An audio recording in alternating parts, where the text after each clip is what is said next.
Terima kasih pemirsa Anda kembali dalam IDX Market Opening. Kita ke top headline. Neraca perdagangan di bulan Juni 2021 kembali surplus sebesar 1,32 miliar dolar Amerika. Surplus yang terjadi selama 14 bulan berturut-turut didorong kinerja ekspor sebesar 18,55 miliar dolar Amerika, lebih tinggi dari impor 17,23 miliar dolar Amerika. Meski Indonesia masih berjibaku menghadapi badai pandemi COVID-19 di sepanjang tahun ini, namun Badan Pusat Statistik mencatat neraca perdagangan Indonesia di bulan Juni 2021 kembali mengalami surplus. Bahkan surplus di bulan Juni sebesar 1,32 miliar dolar Amerika, menambah daftar surplus bulanan menjadi 14 bulan berturut-turut. Kepala BPS Margo Yuwono mengatakan kinerja ekspor di bulan Juni mencapai 18,55 miliar dolar atau naik 9,52% dibanding bulan sebelumnya. Sedangkan nilai impor pada Juni 2021 sebesar 17,23 miliar dolar atau naik 21,03% secara bulanan.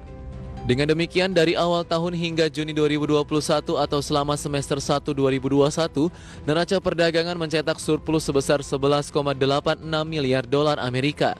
Kinerja ekspor meningkat akibat minyak mentah naik tinggi, hasil minyak turun 14,32%, sedangkan impor gas turun 23,57%. Sedangkan untuk impor non-migas naik 22,66% dan impor migas naik 11,44%. Sedangkan secara tahunan impor migas di mana mentah naik sebesar 239,38%, bahkan salah satu komponennya naik hingga 2000%.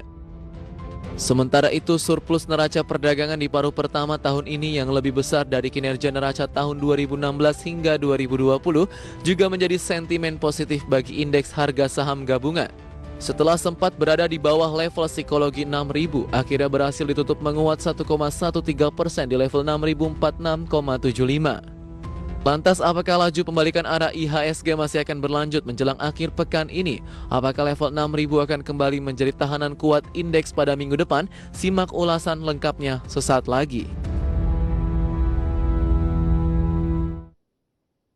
Itu dia top headline kami pada pagi hari ini, dan untuk mengulas sejumlah sentimen peluang pembukaan dari indeks harga saham gabungan setelah kemarin menguat 1% lebih, kita akan berbincang bersama dengan Ibu Catherine Vincentia, analis dari PT MNC Sekuritas. Selamat pagi Mbak Kety. Pagi Mbak Tisa. Terima kasih banyak untuk waktunya pada pagi hari ini Mbak Kety. Kita langsung saja berbincang mengenai peluang dari indeks harga saham gabungan karena kenaikan yang fantastis diiringi dengan sejumlah saham-saham big caps khususnya perbankan kemarin. Apakah ini benar-benar didorong karena sentimen dari dalam negeri atau peluangnya seperti apa? Ya, kalau misalkan untuk pergerakan IHSG kemarin ya, kami lihat mungkin masih ada sentimen positif dari dalam negeri, di mana untuk kemarin sendiri neraca perdagangan mencatatkan surplus sebesar 1,32 miliar US dollar, di mana memang ekspor masih lebih tinggi dari impor, meskipun impornya untuk growth-nya sendiri secara tahunan lebih tinggi daripada ekspor. Namun kita lihat memang peningkatan dari ekspor dan impor ini memang cukup baik ya, karena memang artinya menunjukkan adanya recovery dari ekonomi Indonesia sendiri. Meskipun kemarin secara global, biasanya memang untuk market globalnya sendiri mencatatkan penutupan yang bervariasi, khususnya di Wall Street, itu sepertinya tidak menjadi suatu dampak ya ke IHSG-nya sendiri.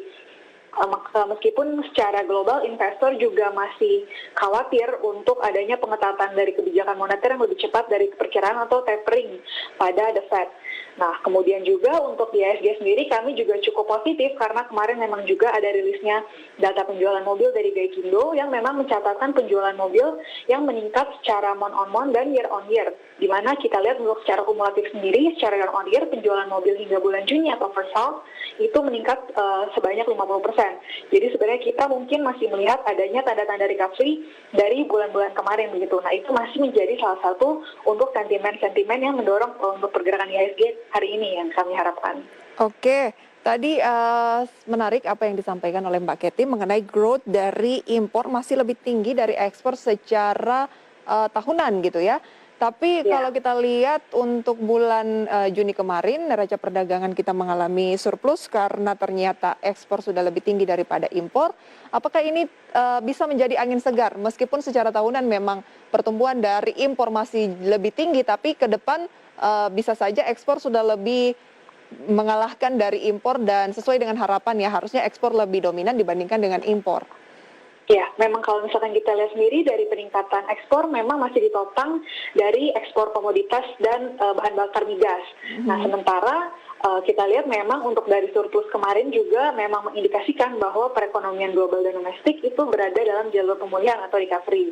Namun yang masih bisa dicermati adalah dari peningkatan kasus COVID-19 untuk di Indonesia dan Jakarta sendiri ya, yang akhir-akhir ini mungkin berpeluang menjadi hambatan untuk neraca perdagangan atau perdagangan internasional ke depannya. Oke, dari sentimen penjualan kendaraan khususnya mobil ya, ada informasi bahwa penjualan ini dihitung berdasarkan ke dealernya gitu, jadi tidak real ke konsumen atau masyarakat. Bagaimana Anda menanggapi hal tersebut? Ya, untuk di dealer sendiri mungkin juga kalau misalkan kita bisa bahas, mereka juga mungkin tidak akan menerima membeli begitu ya. Kalau misalkan stok di mereka juga mungkin masih banyak. Nah, kita lihat mungkin adanya peningkatan dari penjualan ini, artinya mungkin flow dari dealer ke customer pun mungkin lebih baik begitu. Baik, kita ke indeks harga saham gabungan kalau gitu. Dengan sejumlah sentimen yang ada, peluang dari IHSG setelah kenaikan 1% kemarin, apakah akan profit taking dulu jangka pendek atau masih stay di 6 ribuan? Ya, mungkin untuk pergerakan IHSG hari ini kami perkirakan masih cenderung mix ya, dengan rentang pergerakannya di 6.000 hingga 6.070. Nah, untuk rekan-rekan investor mungkin bisa perhatikan ada support yang berada di 5.913 dan resistensinya di 6.134. Oke, masih ke 6.100-an ya target terdekat dari IHSG yang harus dicapai baru bisa uptrend lagi karena sekarang masih dalam ranging atau konsolidasi ya. Betul. Tapi net buy asing yang tercatat, mungkin 1 minggu masih tercatat net buy, kemudian meskipun koreksi IHSG terjadi 2 hari yang lalu, tapi asing masih masif untuk melakukan pembelian. Bagaimana kita bisa menggambarkan momen tersebut? Ya, mungkin karena memang kita lihat dari secara bursa globalnya sendiri, kemarin memang masih menunjukkan adanya kekhawatiran dengan kita lihat dengan penutupan Wall Street yang bervariasi, mungkin beberapa investor asing itu mulai inflow lagi ke Indonesia yang mungkin dilihat akan ada perkembangan begitu untuk recovery ekonominya ke depan. Kemarin saham-saham yang menjadi incaran terbesar adalah banking gitu dan kembali lagi adalah blue chips. Nah, apakah hari ini saham-saham tersebut masih layak untuk dicermati, apalagi yang sudah punya, di hold saja atau waspada terjadi profit taking? Mungkin bisa waspada profit taking ya, karena kemarin untuk kita lihat sebenarnya peningkatan IHSG cukup signifikan ya setelah beberapa hari mungkin kita lihat koreksi-koreksi. Karena 1% itu cukup lumayan. Nah, kita untuk lihat gimana pergerakan untuk opening di sesi 1, apakah dia bergeraknya menguat, kalau misalkan mungkin dia mendekati resistance, mungkin bisa waspada juga untuk profit taking. Waspada profit taking, misalnya kemarin ya yang naik fantastis tuh BBRI, BBNI, peluang-peluang yang bisa dimanfaatkan jelang pembukaan seperti apa untuk waspada jangan sampai gain yang sudah tercatat malah jadi loss?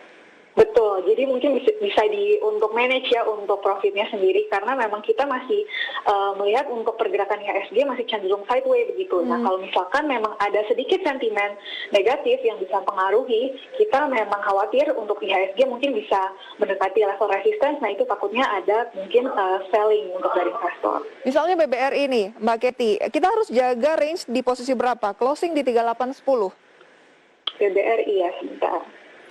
Untuk BBRI sendiri kemarin tapi kita lihat menguat ya. Betul. Nah, untuk BBRI sendiri sih mungkin masih bisa untuk di hold sih karena memang resistensinya masih ada di level 3.940. 3.940 di hold saja ya? Iya. Cut loss hanya jika turun ke level berapa? Untuk penutupan di level low kemarin tuh di 3.710 ya. 3.710. Kemudian kalau untuk BBNI juga kemarin menguat signifikan, mungkin karena seiring dengan informasi DPR setujui penyertaan modal negara ya tahun 2022 untuk 12 BUMN. Nah, salah satunya adalah BBNI. Untuk BBNI sendiri kita lihat memang sih untuk resistensinya masih ada di 4.910 ya. Kemudian untuk supportnya di 4.550. Jadi mungkin masih bisa di hold untuk BBNI karena memang kita lihat 2 hari kemarin sempat melemah, kemudian itu kemarin baru menguat kembali karena memang ada sentimen yang cukup positif. Oke, 4950 adalah resisten yang masih akan diuji, kemudian support dari BBNI adalah di 4550. Betul. Oke, kalau berbicara mengenai perbankan, Mbak Kety sebenarnya lebih prefer kemana? Apakah memang BBRI dan BBNI atau di luar itu? Mungkin lebih ke yang swasta? Untuk BBRI, BBNI kita lihat sih memang masih ada cukup baik ya, apalagi untuk BBNI sendiri kan memang tadi ada sentimen positifnya untuk penyertaan modal. Nah sementara untuk BBRI memang kita lihat untuk beberapa bank yang Big Four ya, untuk itu kita lihat memang adanya recovery gitu untuk dari NPL sendiri dan mungkin dari dana pihak ketiga yang bertumbuh. Bank apa kira-kira yang masih layak selain BBRI dan BBNI? Untuk ini mungkin kita lihat BMRI ya. Bank Mandiri ya? Iya betul. Bank Kalau Mandiri BMRI, peluangnya kita seperti lihat apa? resistensinya masih ada di 6.100 dan kita lihat juga kemarin juga ikut menguat ya, mungkin dari sentimen yang ada juga untuk resistennya di 6.100. Sementara untuk supportnya ada di 5.650. Makanya untuk Bank Mandiri sendiri mungkin kita lihat masih ada potensi.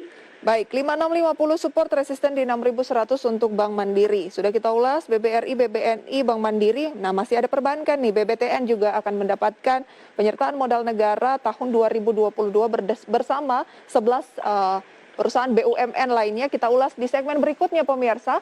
Pastikan Anda masih bersama kami.